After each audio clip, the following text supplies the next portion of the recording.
Galloway is a construction manager and consultant, commercial and residential builder, and a certified inspector for all commercial and residential buildings. And now, here is About the House with Troy Galloway. Well, folks, welcome back to About the House. I'm so tickled that you all got to join us today. We have a fabulous show. You're going to really love this one. I've been trying to get this particular show. Now, you know I say it out a lot, but this was somebody I've been trying to get for a long time. And what we actually got this time was somebody that is the cream of the crop, not just one of the regulars out there. So I'm very blessed. Hey, let me introduce a little bit about myself. My name is Troy Galloway. I am your humble host About the House. Actually, I own Galloway Building Services. And a little bit about my company is that we do construction expert witnessing. We do commercial building inspections. We do some building inspections. I also teach at the college building science classes. And I just finished a fabulous book, which I'm showing off right there. And it's the essential guide to hiring contractors. And but that's not what this show is about. We got a lot of other videos on that, but I just put it out there because it just come out of being out of printing. So we're pretty tickled about that too. But anyway, let's get on to the show because I'm kind of bragging about this one too. We got today, you know, out here in the real world, we got decorators, we got all kinds of designers, but we got a professional. Make sure I get this right. Interior designer, because I got in trouble earlier today for saying the wrong thing. So, hey, let me introduce Jeannie. Jeannie, tell everybody a little bit about you, how you came about doing what you're doing, and just educate us, because I bet none of us know the difference between decorator and designer. So my name is Jeanne Lashmett, and my company is JML Interior Design. And actually, right now, our office is located at the KDR Design Center, which is the design center for interior design here in St. Louis for getting resources and things like that. It's a big showroom, and our office is there. And when I say that I'm there now, I have been at some other different places in St. Louis, but we've currently been there since 2019. So I started interior design, actually stepping out in the world and practicing interior design in 1990. And when I was younger, I was trying to figure out what I wanted to do in my life, and you know, what was I going to do? I had to when I grew up, and I really liked drawing. I liked art. I liked, you know, constructing, building things. Had a very elaborate dollhouse I made with wiring. My brother, who is an electrical engineer, helped me wire it and all that kind of cool stuff. So that was when I was very young. And then as I progressed into, you know, when I was starting to get older, I realized that I needed to do something, you know, a field that would not be an artist or would not be a person that did sculpture. So what could I do that would make money? So I had gotten into drawing. I loved drawing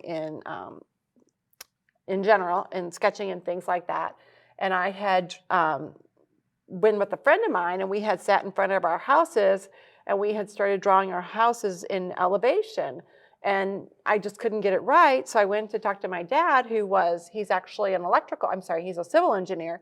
And I'm like, I just can't understand this. And he said, well, you're not drawing it in perspective.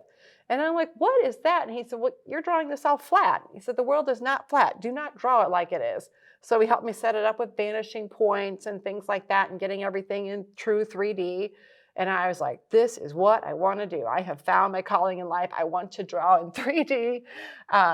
So I really thought I would like to be an architectural delineator, which is where you actually draw the interiors and designs and things like that in 3D. And that way you can present your designs and concepts to your clients. So that's how I really got into interior design. I was studying, researching and doing, you know, finding out the different types of design and how I could get into it. So that's how I really morphed into becoming an interior designer. Oh, well, so sounds like you've been doing it for quite a while, several years under your belt if you started in the 90s. So, but what's this? I see, I got a note here, licensed. for one, I didn't even know you had to be licensed. Is that a state requirement or a federal requirement, or is that just something so you can, is that a mantle? Like, an engineer, he doesn't necessarily have to, he's an engineer, but, what is that? Is that state oriented or? Well, when you become an interior designer, when you graduate or whatever, and you start your way in the world, you actually can progress in education and you can elevate yourself. And one of the things that you can do is study for the NCIDQ exam, which is the National Qualification for Interior Design, NCIDQ.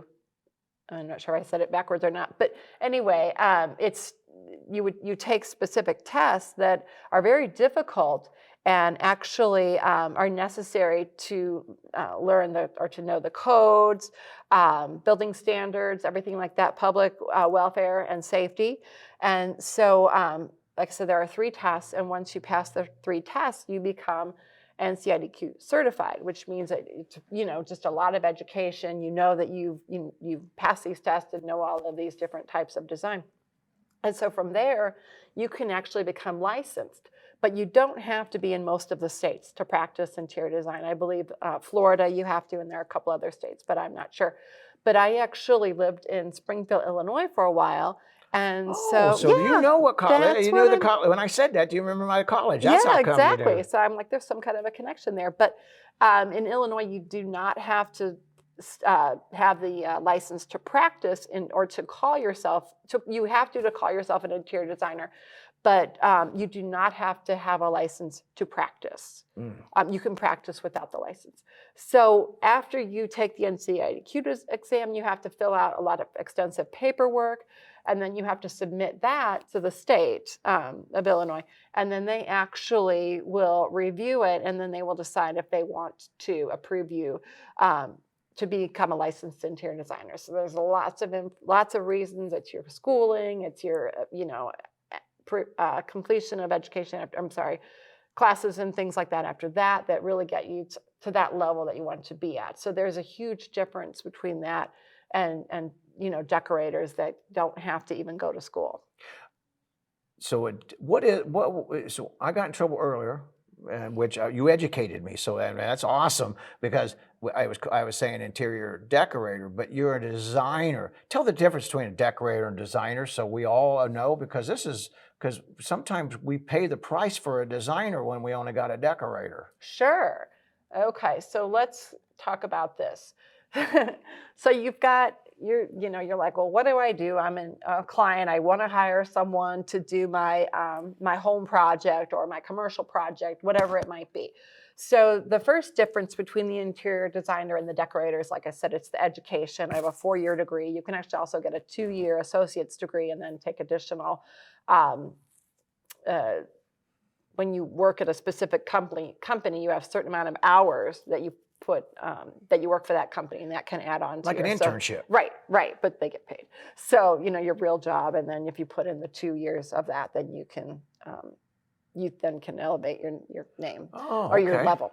So what the designers do is that we focus really on the architectural drawings. We're not architects, but we work a lot on the floor plans, elevation sections. We're taught to understand all of those different views and detail drawings and things like that. We understand the construction process, which is where we work again with the contractors and the architects, and the process that it takes to do the design from a schematic or a concept all the way to completion. We specify furniture. We call it FFE, furniture, fixtures, and equipment. So especially in like the commercial realm, when you're having to specify furniture, and you have to know the specific weight load that chair can take, and the durability of the product and things like that. So you have to have that kind of knowledge to specify those kinds of products.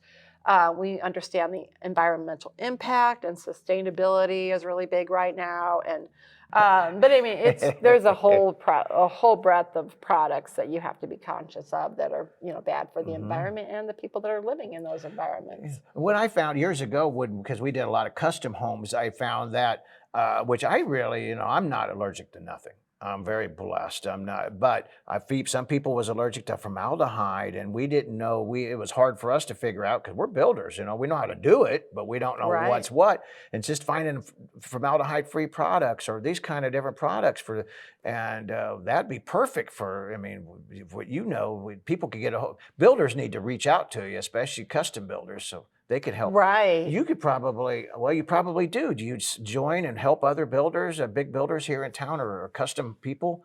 Yes, we do work with other builders. When we're brought to the table with by a customer, things like that, they'll be like, well, here's the project that we're going to do, and this is the builder that you're going to work with, or contractors or whomever. So we partner up with most all of our projects. Awesome. Well, that's great. So you got a little bit about tell us a little more, go to your slideshow here. Oh, sure. And, okay. Because we really want to show people, you got so much great information. I don't know if we might have to do 2 shows. But I'll be a little bit more, I'll go through a little bit more quickly. No, you're fine. You're beautiful. Go ahead. So some other things we have to worry about are also just handicapped and building codes, where things like, you don't really realize it, but with a ramp for someone to get from the inside to the outside of a building and the length of the ramp for the wheelchair, there's a specific amount that you can go up per inch versus per foot. And so it's really important to know that span, because a wheelchair can't go up too high too quickly. And so things like that. And then also we work with color. And I think, as you know, there are a lot of different sciences behind color and how it affects how people feel, and getting the right color combinations and not making it so that, things make people angry and what have you. So we really focus on picking the correct colors for people. So the decorators, there's usually no formal education. They are more their design focus is more like the furnishings, the picking out the colors, the texture, what kinds of textiles and fabrics and things that they might like for the clients to have, and then also accessories. And with a designer, we do help people with those things as well, but that's really not our primary focus. And so basically just talking about the differences, that unlike an interior designer who focuses on the presentation, the interior designers are trained and things like that. So that's the big difference there. I can see that being a big difference, because just a real quick story, and I'm not going to say her last name, but Linda something here out of St. Louis, and if she's watching this show, you're going to remember that, because you did. This makes the difference between quality and somebody that thinks they know what they're doing. So we put ceiling tile or wall tile. I think I talked to you about this, and in the bathroom, and it was for an aquatic bathroom, because it was off a shower house, and so they put little fish inside of their tile. But she said, I don't like all the fish going the same way. I want you to send the other fish going the same way. Well, they're on tile, they're pre-printed. So when we put them the other direction, they looked like they was dead fish because they was upside down. She didn't think about that. No, and that's why I think, and that's what gives a lot of people, the wrong impression of the quality of what they, and your services, because less than quality are trying to portray themselves to be a designer when they're not. Right. Oh, yeah. Yeah. Because you would need to know, like you got to have enough common sense to see if a fish looks upside down, that's dead. Yeah, definitely. So we do things like that in advance and make sure that tile works. So, so basically, what do interior designers do? I just made a quick slide of this. And just some interesting things. A lot of the working, alongside the contractors and the architects. It's kind of interesting because I did do a quote here from Eclectic Home from Penny Francis. And basically she says, I always say 10% is design and 90% is the execution of the design. So in the interior design industry, there's not a whole lot of fun, picking this out, picking that out. It's a lot of work to even make the selections, to having to know what you're doing to make the proper selections. Everything that you do that's design, like all picking out all the cool things, okay, great, you did that, but then how are you going to execute that, or all the details that go into that, to making sure that the tile is not backwards. I mean, everything, all the specifications. So in the end, a lot of it is project management. It's putting together budgets, proposals. I mean, it's just at the end of the day, in your design world, you're like, oh, okay, I didn't even do any design that day, or it's much more minimal than people think. So I actually put together the 10 common mistakes when hiring an interior designer that the customers do. And this is something that we need to be aware of because it's expectations of working with an interior designer. So this is a big mistake. When clients don't have a realistic budget, I'm gonna bring this closer to me. It's a big mistake.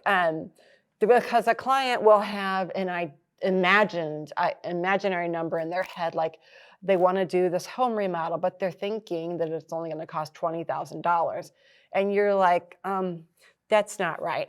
You know what I mean? And you don't understand everything that goes into the process and all the things you're going to have to buy and all this construction. And as you know, with COVID, construction has gone up so significantly. It went crazy. And they don't really realize, that kind of thing.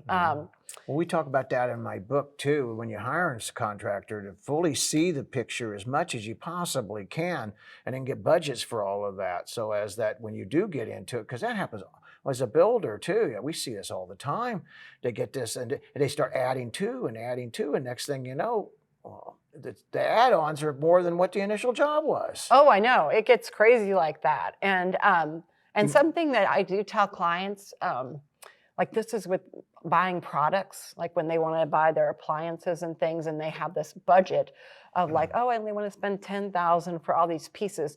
And so you can go through and you can pick the refrigerator that costs $3,000, and you can pick, all the different pieces that when they tally up, they're about $10,000. And then I'm like, do you not know? Don't forget about your tax, 10%. And they're like, oh no, there goes another chunk of their money. And it's just these little things that people don't think about.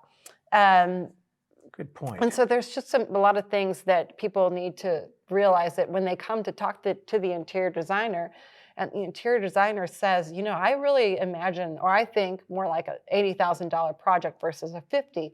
And when they look at you like they're dumbfounded, and how come you can't do it for that price? Like, why can't you do it? And I'm like, it's not me, it's everything you want. So we have to scale back your scope, or it's not gonna happen.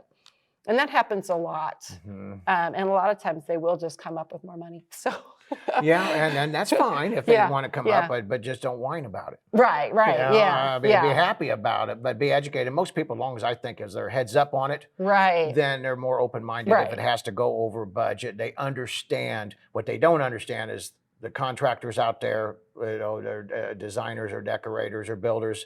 They don't tell them what's heads up. Don't educate them. And next thing you know, they get these change orders, and they're just blowing up. Oh yeah. And then next thing you know, then you're in court.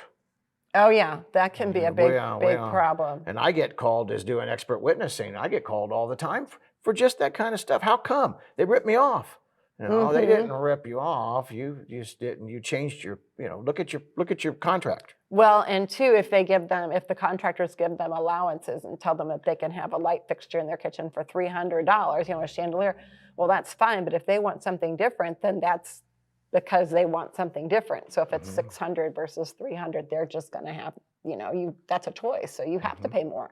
Yeah. So things like that they're like, oh, no, like you said, I got ripped off. And you're like, no, you didn't. You just went outside of the allowance. So, so that's always a challenge. I mean, it is. And so there's a lot of information on this slide, but the big deal that's really important that I feel with this slide is interviewing contractors for a remodel without having a construction plan.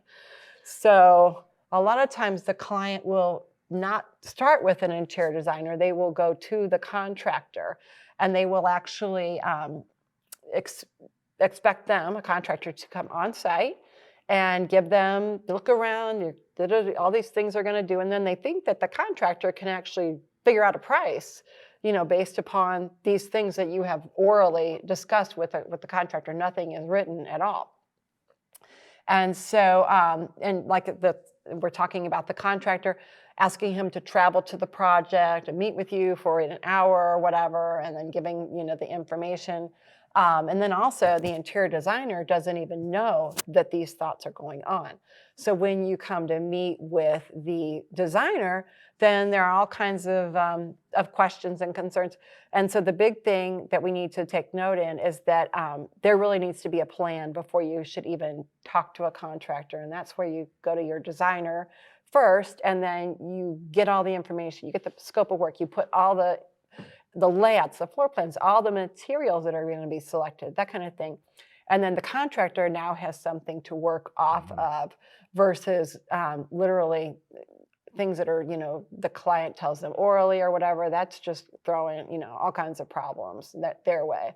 So we always want the clients to work with get a set of plans, work with it, and then therefore the communication process will go much smoother. So that would work great for, well, like we did one here, and you folks can look it up on electrical. He's a lighting engineer, and you can check out. I won't go to that too much right there because this is your show. But anyway, he's out of Colorado, and he works for people all around the country because that sounds like it's perfect for you because you could do a lot of the research and a lot of the work and everything and present that so as that they could have something to work with because you're the builder. And it's really frustrating as a builder if they don't have a plan. Now, what I used to do as a builder, I would say, okay, this is where we're at. We need to bring it, because then I understand my client well enough to say, listen, we need to bring in a designer on this because, and then like I told you, I'm a little colorblind. You sure don't want me doing that, because I don't know. I have an idea, but you don't want to pay for an idea. You want knowledge. Right, as a customer, that you want you. So I think that's fabulous. And to work together like that and where you could help people here in where you're at and anywhere. Oh, sure. Now, I have a client right now that we're in this situation because they hired me they hired the contractor before they hired me. And so there was a lot of information that I guess was discussed between the two of them. And when I met with them, and it's a really neat project, and they're doing a renovation on the first level of a home in the Benton Park area, so it's real cool. And they gutted the first floor, and they're remodeling that. And so when I first met with the client, I asked him, do you have a budget in mind? And he said, well, we have $85,000. And I said, $85,000? I don't know about that. I said, I don't think that's quite enough to cover this. And he said, well, we talked to our contractor and that's what he told us it would cost. And I said, oh, okay. But yet that was supposed to include the cost of the kitchen, the cost of the countertops, which when it's the quartz countertop, I mean, that's incredibly expensive. That's like $5,000 and $6,000. But they're great though, folks. They're great. Oh, yeah. I love them. Oh yeah. But all these things that are really cool, a lot of times the contractor puts these, they are not realistic. And then the client has to really. I want to throw out a disclaimer here for contractors. You contractors, and I know, hey, hit like and comments on this when you see this, because I know you're going to complain, because some of you guys are going to whine, but you do it on purpose. You do it on purpose. You get out there, you get ahead, and that way you could throw in all the extra change so you could raise up and make more money, and you make all this extra money on change order when you're actually taking advantage of your client because you're not getting all this stuff taken care of at the head. They know it. If they're a quality contractor, if they don't know it, then you don't want them. Right. You know, but beware, and that, and you probably work with general contractors that know how to do the system, don't you? So that's awesome. And you probably, now, what if, hypothetical, and say it's say you're here, so I say you're in St. Louis area, but say, you go to Springfield, Illinois, and you can't run up there all the time. Can you interview the contractors before you actually recommend them, or do you just say, let's try to work together? How does that, may I use the word marriage of the two? Because you temporarily are working together for a common goal, which is kind of what marriage is about there. So do you interview? You two work together? How can that work if I'm an out-of-stater? Well, because this show goes everywhere, so that's why I'm trying to advertise all the time or everywhere. If it's a client within a certain radius, like let's say it's a 2-hour radius, then I would go to that town, like in Springfield, and look for the contractors or the best contractors that are your good fits for the company, and actually meet with them and say, hey, these are the kinds of projects that I'm looking for assistance with. Do you do these kinds of projects? And then we talk about what they do, are they capable of it, some pictures of what they've done, things like that. And then I could figure out which contractor I think would be a good fit for myself, because it is a lot of, it's a long distance communication. So or a lot of times the client will have their contractor already, and I work long distance with that contractor.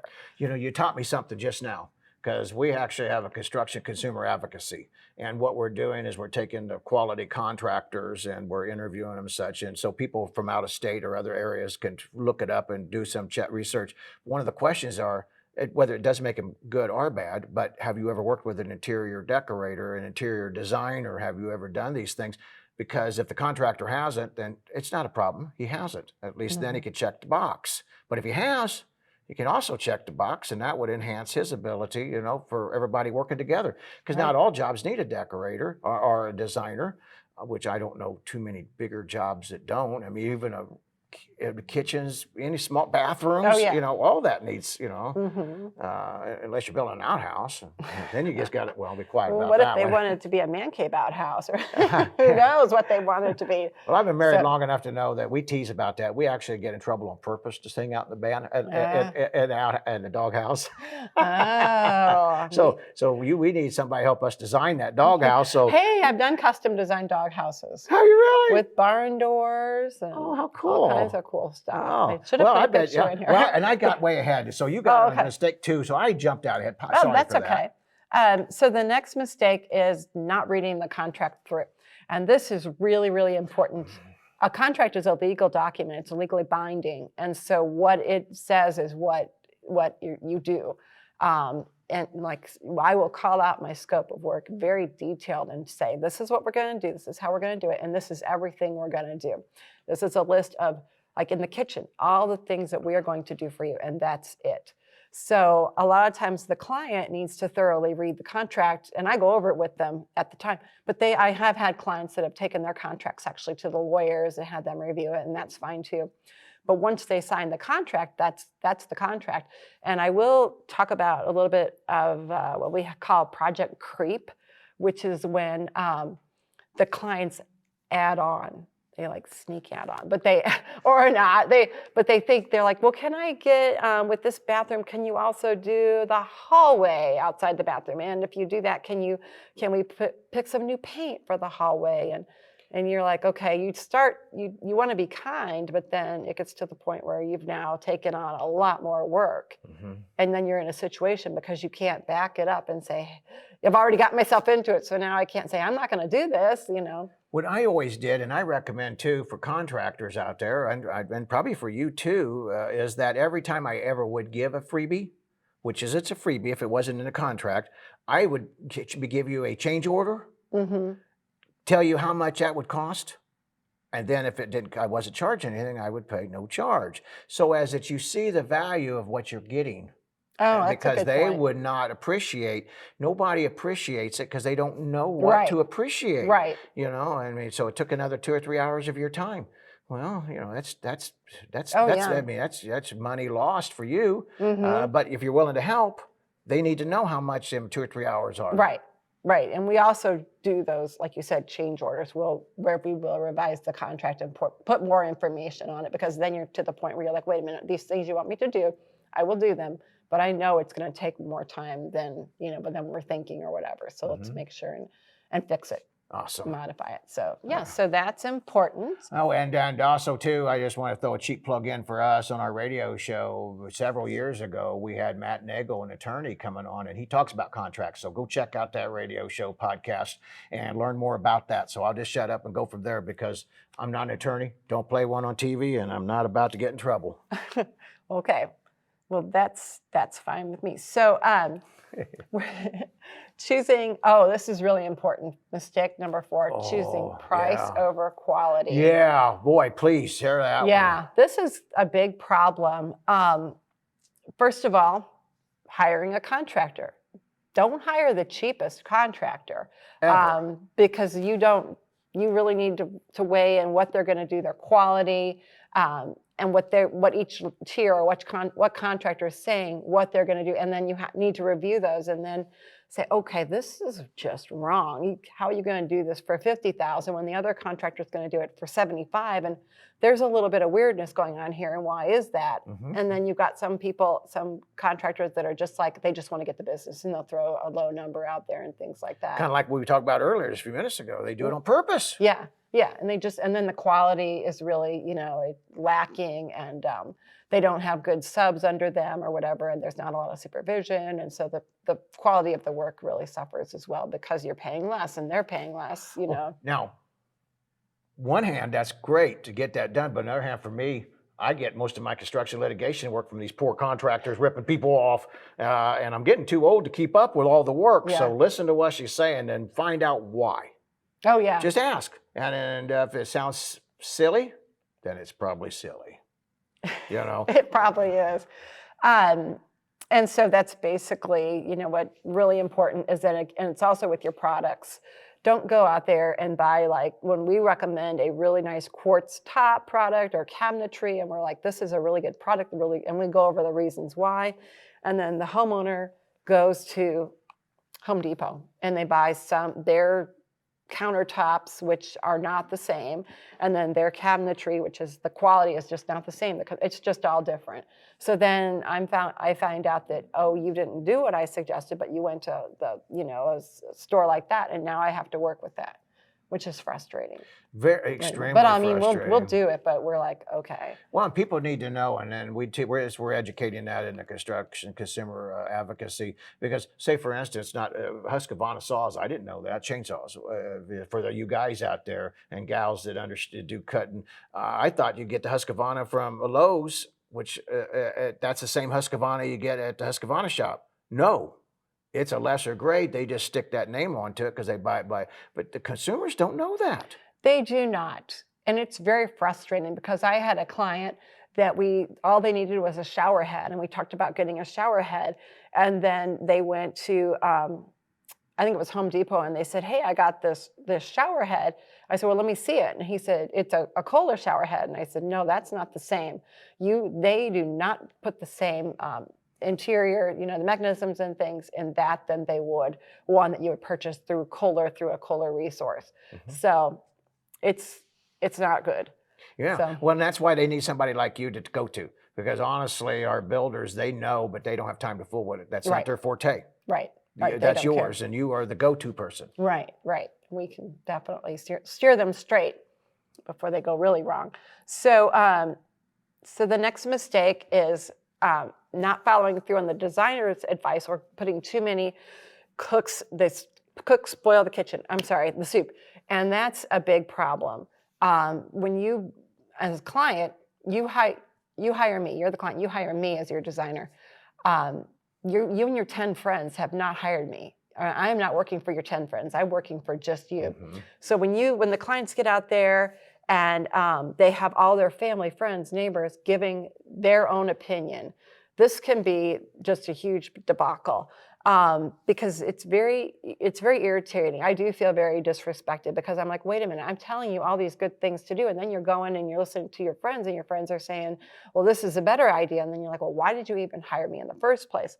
And I do have a very scary story that goes with that. Yeah, whenever you get a chance to share that, now or whatever. Okay. Yeah, please. Because people need to know. They do. And I'm going to tell this one right now just because I think it's really interesting and fitting for this category.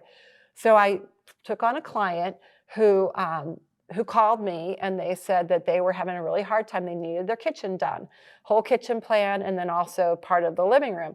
So I was out of town too, and she was like, can you help me? And I said, I believe I could. We have to set up an interview. And so she said, okay, well, you have to understand, I've worked with almost every designer, so many designers, and they've all fired me. And I've worked with all these showrooms, and I'm not even allowed back in them. Because she said her big problem was she was trying to get this flooring selected so that she could do her kitchen.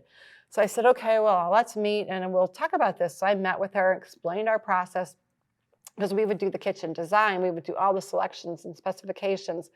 And she said that would be great. But then she said the first thing she wanted to do was get this kitchen flooring selected.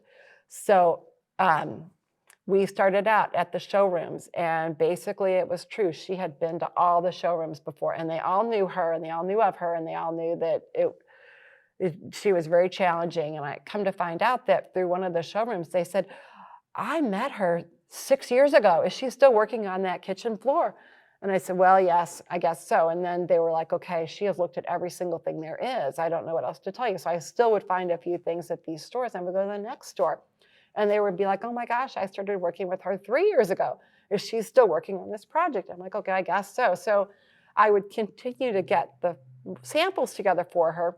And we would actually go to the showrooms. And once every single sample had an issue, every single one. So I had still done a lot of design work in the meantime and whatever. And we still hadn't had that floor figured out. So I said, we have got to make a decision on this floor. We have got to. And so she called one of the stores, and she actually had them set aside 12 samples of flooring. And I'm like, oh gosh.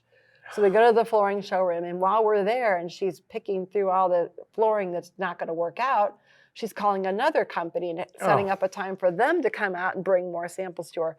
And then, by the way, can I come tomorrow to look at those samples? So I'm like, okay.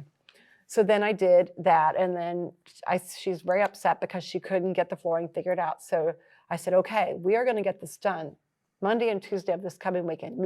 You have to have this done. So I did. I spent 2 days with her going to flooring showrooms and back and back. So finally, I was really getting nervous on the first day because I was starting to really get stressed about this. And I don't get stressed. I really, stay calm. But this was giving me anxiety. Second day, we spent all kinds of time, and then we actually started to look at some of the counters and put them with some of the concepts for the flooring. And at that point, she was really making me nervous because I just could feel that there weren't going to be any decisions made. I was just like, I'm done with this. So we got to the parking lot, and she said, well, I'm so excited. I feel like if I can just, work with you 2 days a week till this project gets done, making selections, we can have this all done. And I was like, I can't work with you 2 days a week. I don't have that kind of time. So I felt very bad, but I was like, I have to fire her. I've got to fire this client. So I did.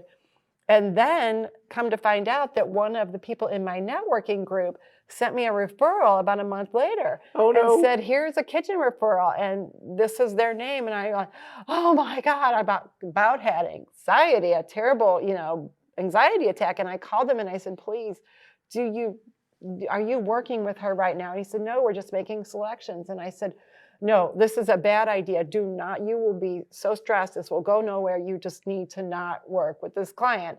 I said, did she get you to go to your home? And he goes, no, she did, but I'm not going there. She can come to me. And so he said, he made suggestions for her. And he said, I told her to go home and do homework and look at the kitchen floors and give me some feedback as to what she liked. And I've not heard anything since. So I'm sure it's still not happened. And this started in July of last year.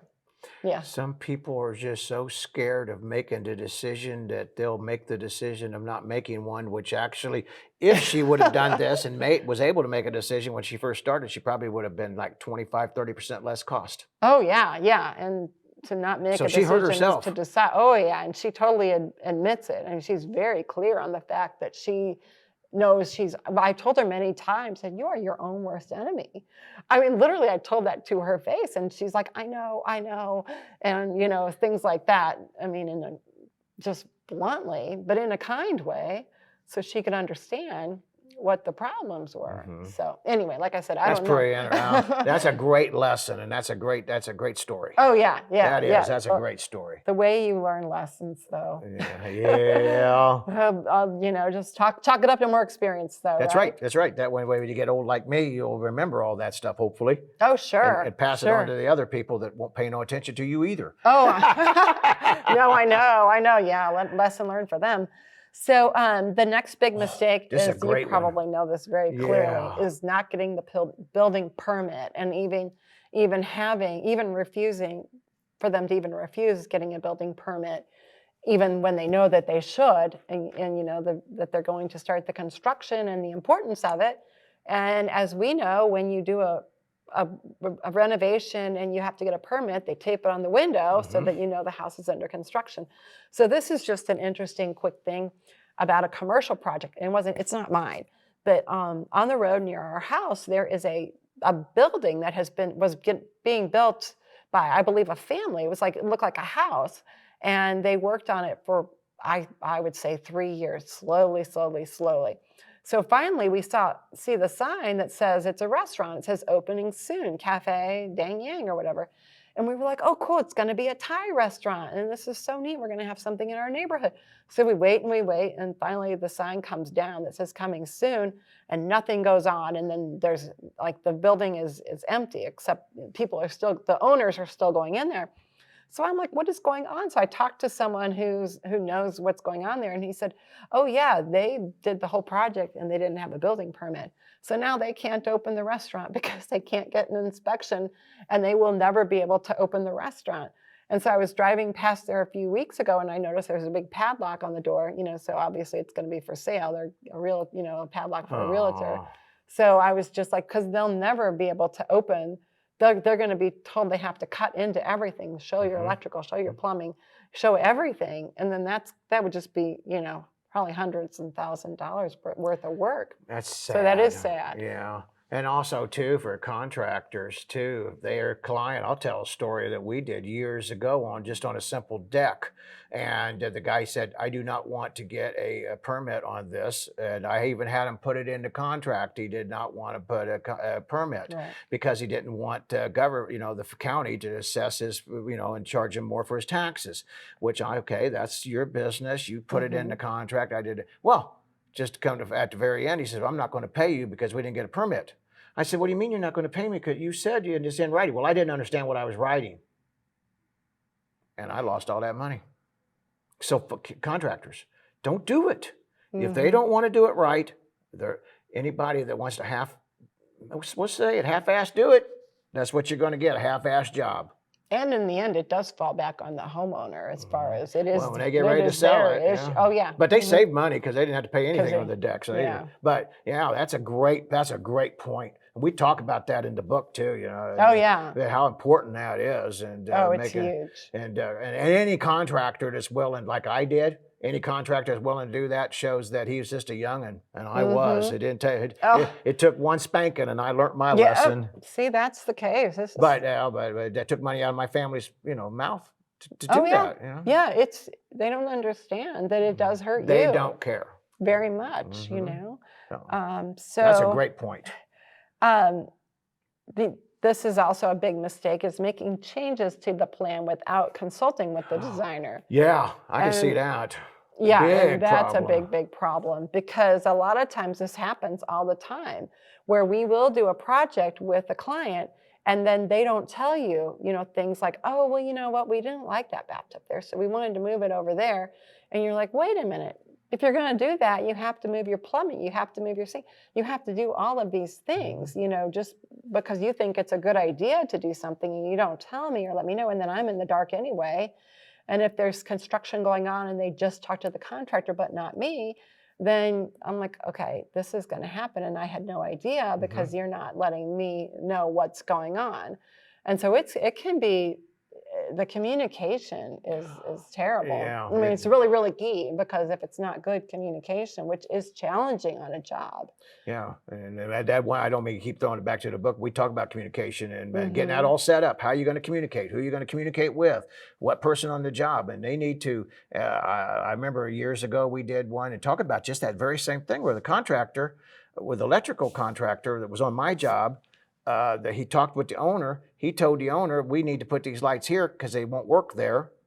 But he only said that because that was easiest for him. The interior decorator or a designer, whatever she was, came in and said, well, you're not going to get the proper lighting here. Oh, yeah, my electrician said so. Well, then it got all done, and the lighting was inadequate. And next thing you know, guess whose fault they tried to blame? Not the electrician, but the designer. Oh, yeah.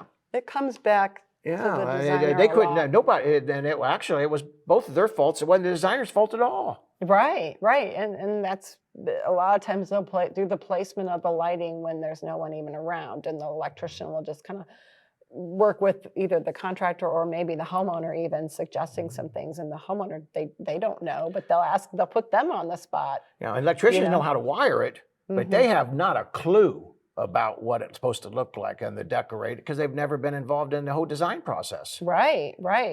Now that's something that your lighting designer could really help out with. Well, and now you too, because Yeah, I you're know. going to be working with the lighting designer know. and enhance your abilities to be way out above. And none of these other designers here in this area even know this concept. I know. I work with some of them still, and we're still working off of the same things we learned in the 60s and 70s. Oh yeah, yeah. No, and we didn't even have LED lighting or bright light, white, blue light spectrum, red light. We just had these old, incandescent bulbs and that's interesting. Yeah, but anyway, yeah, you got to work together, folks. If there's one thing I want to push in this whole show is communication and put everybody together. And nobody makes a decision on their own without everybody working together. And you can put a time constraint. Say if I don't, if I reach out to you, you're going to promise me you get back at because time is business money and 24 hours. So we all have an agreement. If I kind of reach out to my electrician, I don't want to hear I was busy, I didn't get back with you. You signed in your contract. You get back with any questions my designer asks in 24 hours. Oh, that's a good point. That's a good thing to put. Yeah, you just got to do everything in the world because even though I love my litigation work, and I make a ton of money doing it, it's so sad. There's no winners. It is very sad because when you lose a lot. And there's no need in it. A lot. There's no need in it. But anyway, that's awesome. That's a really great point. Oh yeah. So here's a big one. Unrealistic perception of time. I love that. I love that one right there. I love that. That's so funny. That's exactly. About right too. I mean, this is just a big problem because you're the homeowner, you can't dictate the time constraints or the time line, or try and see if things can happen. They are before it's not even possible, but you can't try and get them to move up a timeline because of the fact that when you order cabinetry and things like that, and there's an 8-week lead time, no one can change that. And so many of my projects, the client will say, well, I've got a wedding in March. Can I get this done for the wedding? Or I've got, the Christmas vacation or the Christmas party, and then we need the house remodel and the graduation party. Well, we always try to backtrack from that date and say, okay, you want it done in March, we're in whatever month we're in. Okay, here's how long it's going to take to do all these things, and, backtrack the times so they can understand all that. And then if it's not possible, then they have to understand and accept the fact that it might be construction. There might be construction over Christmas, or just wait until the new year to do your construction. There are so many things that go into the actual timelines and things like that people don't even know about. No, and now we have so much supply chain problems and disruptions, and not to pick on the Chinese electrical lighting, but we have seen that if I get this light, when I build new homes, if I get this light and it don't work, I might not see that other supply come back in for another year. Oh, yeah. And that's not uncommon. Oh, yeah. So they didn't leave them any time, Of course, that's a different animal than, waiting for a holiday or something and trying to push it in, but because that's really a time constraint. But yeah, folks, you got to, just listen to your designer, listen to your contractor. And if they got a difference of thoughts, ask them why. Well, we've been doing this a long time, and so when you do the projects, there's so many, the bathroom design, kitchen, there are so many that even though every client is different, the process and what it's going to take to do it. So we know we're pretty accurate on how long it's going to take. And if you want, a bathroom remodel in 2 weeks, then I don't think that's possible. And if you go to your contractor and they say it's possible, then fine, let them do it. But will it really happen in that amount of time? Doubt it. But anyway, a client cannot force a completion of a project before it's ready. And as soon as they do, then just contact on your Facebook, Deal's Gone Bad, and let them know, because that contractor is a liar. Or that decorator was a lion, by giving you false expectations, just so they could land a job. And false expectations are really, really key too. Yeah. People can be, misled. The clients can get misled. So. Yeah. So that's a great one here, and I love the crybaby. I love that. That's what customers feel like, I think, when they're in that. But okay, so the other mistake, number 9, making purchases without consulting or informing your interior designer. Okay, I mean, that's a huge problem because if you order a specific type of refrigerator or and you don't realize that it has to sit out this far from the wall, and then your kitchen cabinets are going to be, set in a certain way, but it's not going to match up, or so much fun when people select a refrigerator that is not counter depth, and they don't understand why it sits out 6 inches beyond their I've countertop. heard that several times over the years, lots of times, just that very thing. Yeah, right. Yeah, or I mean, and there's just like they might pick out a washer and a dryer, but then they don't realize, well, they don't even have room in the niche to put the washer and the dryer because you didn't think about the fact that you have to again have the allowance for the dryer hose and things like that. So then to do that, you would have had to bring the wall out further in so that when you don't tell someone that you do all these add-ons and things, then the designer's like, wait a minute, I got to get my arms around this, and I got to figure out what you've done so I can figure out what needs to be done or what didn't happen and things like that. So that's really a big deal. Back to communication again. Yeah, it's all communication. And then the last mistake, micromanaging. Yeah, buddy. This is a doozy. Yeah. Oh, I got to control my emotions because it is that big.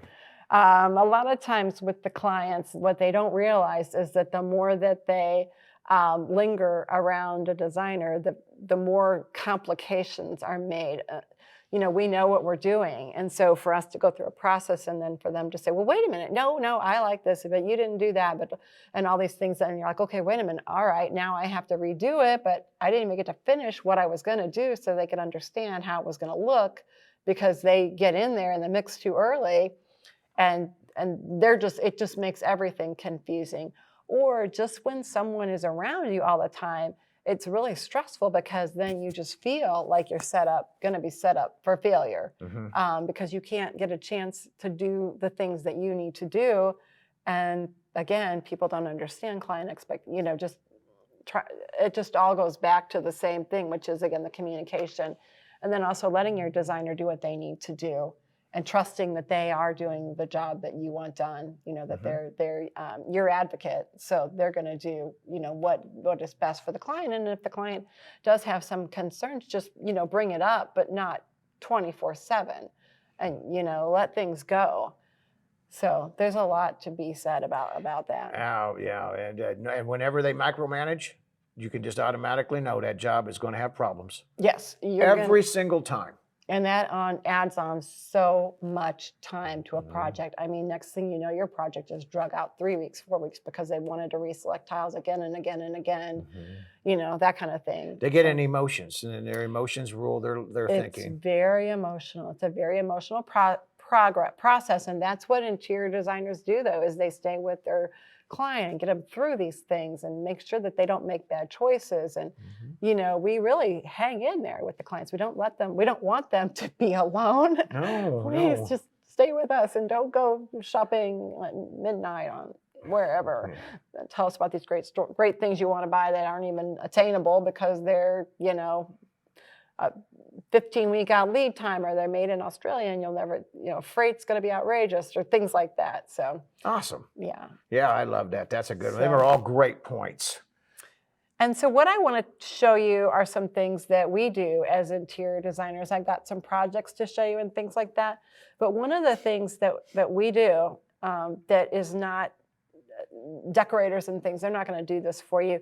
When we actually do our designs through our conceptual process, when we learn about your project and then we lay out the floor plan, we do all the selections, we have this great, plan for you, we will put it into a 3-dimensional rendering so that you can see what it's going to look like before it gets constructed. That way everybody's happy, and then if modifications need to be made, then we will do it at that time. So I've got some examples of some renderings that I've done for some other people's projects. This particular client, we wanted to show them some how their new furniture would lay out within the room. They wanted to do some lighting. They wanted to put in a fireplace, furniture arrangement, how the newel post would look at the base of the stairs. There's a soffit that you can see that's above, and it's 2 different soffit heights. So it's really important to see how this is all going to come together so that they can understand, I totally get it. I love that, or things like that. Or maybe they want a different light fixture or pendants instead of that. So this particular client, not too much crazy stuff, just really an overall overview. And there would be many renderings versus there would be different directions and angles. So they could see what it would look like when they were walking into the house, standing in the bedroom, because the bedroom was right there in the double doors. Oh, it's come so far from the old days. This is awesome. Yeah. This really helps. We do these all the time. This is a more complicated project. This was actually a jewelry store. And these are 3-dimensional top-down floor plans where the client can actually see it in dimension. So that really helps them to get an overview of the jewelry cases and the depth and things like that. And this is a rendering of the jewelry store itself. And again, we do different views and what have you, but this is just a view standing in the door and then walking through into all the counters and things. And if you'll notice in that rendering, there's just one little light fixture stuck in there. That was this is not the final project, this is just concepts, but we actually ended up doing 3 long chandelier type of beautiful, they look like jewels and it was so pretty. But again, from renderings like this, you can see that it wouldn't make much of a statement and how do you make it bigger and things like that. And then we do a lot of branding as well. And you can see that in this project, it's just got a white box around it, but that's just for representation that the logo might go there. Oh, but okay. not, I mean, a lot of this is very conceptual still. This is another client that had a fireplace we do a lot of fireplace refacings. It's very, very popular right now. It's just homes are 10, 20 years old now, so they want their remodels done. And then again, this client needed some furniture layouts and new flooring, new rugs, things like that. So this isn't like a major remodel for us. It's just, we do all different tiers of projects. What's so cool, I'm laughing at myself, is because I'm so old that the new houses that I built when I was a young man are being remodeled today. Oh yeah. And I'll show you something that we've done in that kind of a situation too, which is interesting. And so this is another remodel, and I will actually show you the before and the after of this in a minute. This shows another fireplace remodel where you get a new fireplace, plus they like to build the shelves on either side. Okay, so those are renderings. This is a project, residence in Chesterfield that we did years ago, and I put this together to show you our process.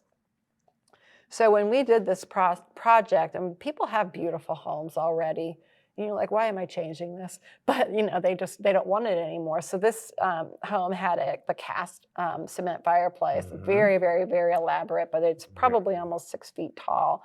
And they wanted to redo it so that he could have his television above the fireplace. That's really, really important. And so what we do, of course, we do the renderings, and we probably did 4 different options for them so that she could see all the different looks that you could do for moldings and where the TV would go and things like that. So then they can pick, which one they like the most. So then this is the process where they tore out and we work with the contractor on this, tearing out the entire fireplace, but keeping all the molding around it. So, I mean, like I said, it's a beautiful fireplace, but this is the solution. So that's what it looks like now. That's beautiful too. Right. Oh, you'd have never guessed. No, I know. And look at where the TV fits. So they're really happy with that. Here's another view too. That's beautiful. We did all the window treatments on this one. The big thing was the fireplace molding, and then we did some furniture selection as well. So that was a fun one. And the reason I'm showing these is you can see the different design processes within the project. Okay. So this client, these are very simple parts of plans. I just took a snippet. This is a project that it had a kitchen, just a simple galley kitchen. And then this area here is all a porch right now. And then there's just some double doors leading out there. So it's just a kind of, I don't want to say convoluted, but it's just there's not a whole lot of broken up area. It's just a straight run.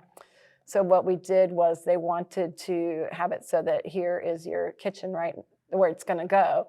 They've added on a huge sunroom and then put a fireplace in there. And then they've actually redid some doors, some French doors there to lead into a study, which is right there. So this whole thing opened up the whole space, all of that. Now again, people have beautiful homes. This is previous. People have beautiful homes, and you're like, why am I doing this? But they just didn't want. This is a real tight area. They wanted it all opened up. They wanted a wall torn out to make the cabinetry go all the way through out into the sunroom. Oh, okay. Just a few more befores I threw in, just so you could kind of see a beautiful cherry cabinetry, but we did something different. So these are just some sketches that we would do showing layouts for the new kitchen, and you can see we're wrapping the cabinetry around to the other side of the wall. We're putting in a big island that would have a big eating area. Again, concepts. So with this one, I was having a very hard time designing it and deciphering it. So I actually ended up building a little model of the whole house to show them how this would come together. So I did some different views to make sense out of everything and how the cabinetry was going to wrap around that corner. Custom island, I made a huge template out of that so we could fit that perfectly within that space. And so here's your new kitchen. That's beautiful. With the new countertop. Oh. And then, it's the cherry cabinet still. They're all new. But the cherry cabinet design is beautiful, but it's just, they couldn't work with the existing cabinets because they wanted so much more. So, it was just a really pretty place in the first place, but then, we did all kinds of things. Okay, this is an interesting project because this particular client, they lived in a beautiful home already, and they had a fire on Christmas Eve and it burnt down their house. Oh. So they had to find a new house. So I started working with them in the spring, and they moved to a home which I would call contractor gray, which is when the contractors, they don't do any build out or anything like that. It's more like a vanilla.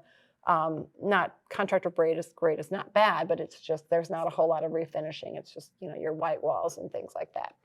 And here's just a quick picture of the fireplace. It's kind of blurry, but that's the existing fireplace, and some niches with some shelving and things like that. And so the process was we wanted to put a new fireplace in. We put in a new stacked stone. It's a field stone. Wrapped it around the niches, and then lined the back of the niches with a rustic barn wood. And we also wanted to keep the cabinets. We did new countertops, and we designed a new fireplace. That's all made out of cement. So we did that. Awesome. That's really beautiful. And then that's how that turned out. This is a top view, so it's kind of little. I've got some other pictures, but this is the actual fireplace. Went to the ceiling. You got the niches. We refinished the floor. Did the new furniture for them. And in our discussions, we decided it would be great to have a ceiling that was also made of the barn wood with the beams. And these are all decisions that were made like right there on the fly. I just started talking about what it should be like. And I said, well, what if we did this? And he's like, oh, I love it. We love it. So that all just came together very quickly. So I've got a better picture of this. This is the fireplace. Oh, yeah. And that's gorgeous. It turned out really, really pretty. And then there's a picture of that niche. This is how it looked, and this is what it looked like when we were done. It's the same niche. And then kitchen, we finished off the kitchen too with some new backsplash and lighting, and see some detail on that, vent hood. And so these are just a quick couple before and afters I have, which are just a smaller project. This is before, and I showed you that rendering where the client had that fireplace. This is what it looked like, and it has super, super old. So they wanted to try and save these cabinets, but when I looked at it, I said, this is just a laminate. This isn't even wood. This all has to go. Even that burrow look? Yeah, it's not even laminate. It's not even, no point in keeping that. So this is how it turned out, and they tore it all out, built in brand new. And again, this is something we do a lot of. It's just it's a makeover, nice makeover for existing homes, which they already have nice homes in the first place. So, all right, this is a fun client of mine. We just keep working, we've done his whole house. We just keep finding new projects to do. So this is his lower level and very low ceiling. And it's kind of like a cold room. it just didn't have a whole lot of personality, and I wanted him to be able to go down there and use it. So this is how that turned out. Now that's a man cave I there. know, and he's a single guy. Oh. So that would be all your stacked stone. On the back wall, we put in a room for the sump pump, so you could have access to that in case he had water issues. Fireplace, we covered that in stacked stone. Flooring, which is LVT tile, which is very, very popular right now. So it's a luxury vinyl tile. People are using that more and more. I love that stuff myself. Easy to clean, has the wood look, any kind of wood you could want. So in a basement, that works out great. And then we did the furniture, lighting. Except for your one customer who couldn't figure out what flooring she wanted. Oh, then she almost threw that in the mix, and I thought, no, this is a whole nother baby. But so we did a drop ceiling, and we finished off this soffit. You can see that we dropped that in, and we finished that off. The difference. Yeah, so now it looks intentional. And here's the last thing. This is a very interesting. This is a client that I did, and I did it twice. And so the first time I did it was in 2012, and the second time was in 2021. This is 2012. So I mean, it's a beautiful remodel.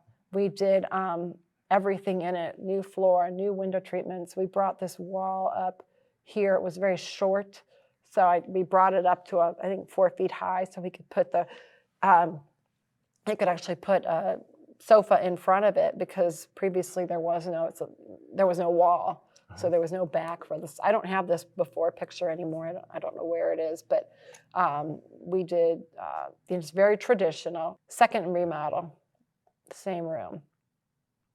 Oh. It's not as bright as a different photographer, but you can see it's a completely different concept. So they wanted something light, airy, fresh. Different view. Yeah. So you can see that. I mean, there's some beautiful pictures. There's some beautiful work you're doing. Yeah, this was. I mean, you can see we redid a lot in this room. We took down the window treatments. They didn't like those anymore. They just really wanted to open it up, because the style, it was really, really heavy, and now a lot of people just are doing some different looks. So, and then we did the sunroom, which is straight back here, which was pretty much uninhabitable before. They couldn't even be in the sunroom because it got to be like 90 degrees in there most of the time. So we decided to use a film which would keep out about 90% of the heat and the light, so it was much more livable. Oh, okay. And so we created a sunroom for them.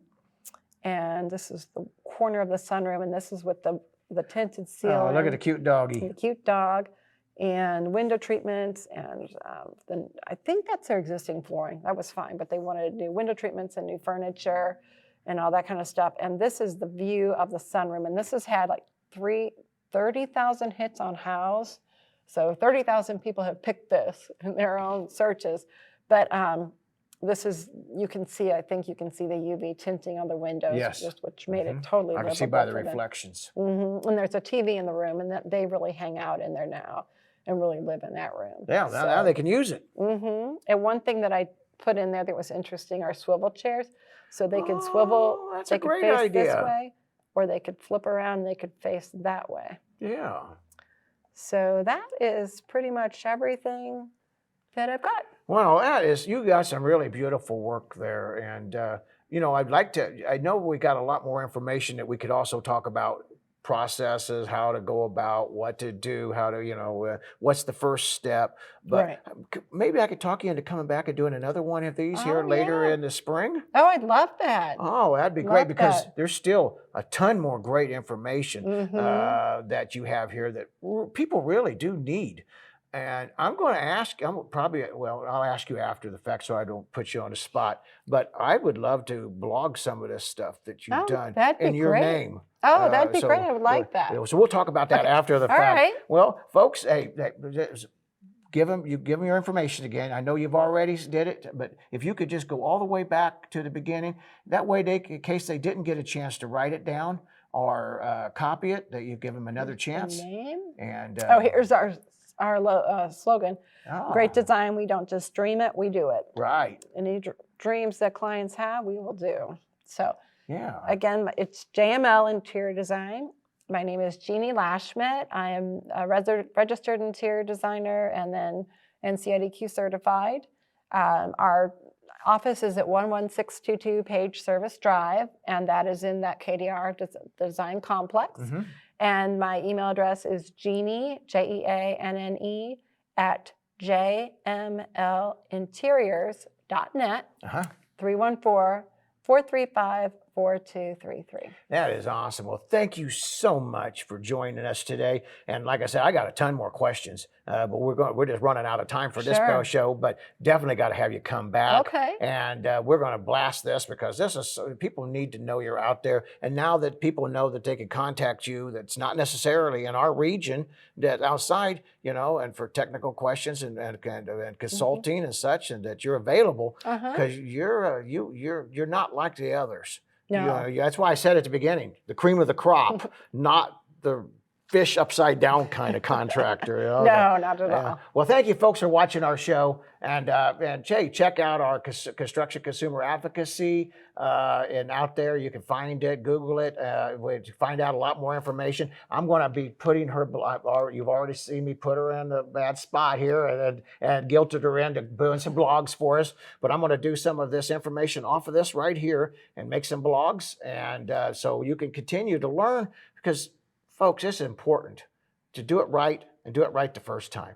Well, thank you, Jeanne. Thank you. And thank you for having me. And Joey, thank you for being our producer. He does a great job. I always try to throw in that. He usually edits it out, but I wish he wouldn't because he does great work, and everybody needs to get to know him too. Well, thank you, folks. This is Troy Galloway on About the House, and we thank you. God bless you all.